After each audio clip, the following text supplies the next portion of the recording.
Allah Azza wa Jal, for example, commands in Quran in many places. One of them, for instance, "U'budu rabbakum." "U'budu rabbakum." Enslave yourself to your master. If you want to know, we study a lot of Quran, you know. You could study tafsir for years and years and years and years. And my teacher asked me actually, one time I was studying with him, and I'd been not years, I was studying Quran with him for like 6 months, and he asked me, give me the summary of the Quran, one sentence.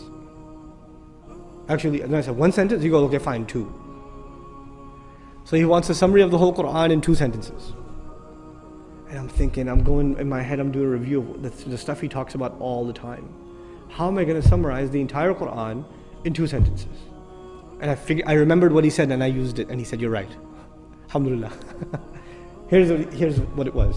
Number 1, accept Allah as master and accept yourself as slave.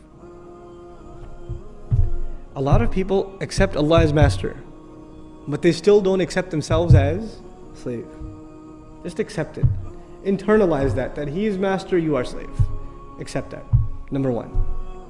And after you accept that, the second sentence, accept that this guidance is only beneficial to people who accept themselves as slaves. That's it. You say, Iyaka na'budu, you accept yourself as slave. Then what are you ready for? Ihdina sirat. Guidance. Slavery and guidance is the summary of the entire Quran. The Quran began with slavery, Iyaka na'budu. It begins with slavery, and at the end, again, he calls himself master, which alludes to us as what? If he's the master of the people are his slaves. Ends with slavery. So this is the heart of the matter.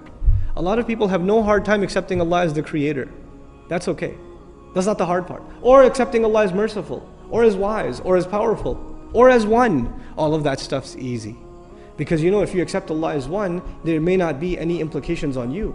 Allah is one, that's nice, I'm still going to do what I'm going to do. Allah is really merciful, great. I still have my life. But if you say Allah is master, then what does that make me?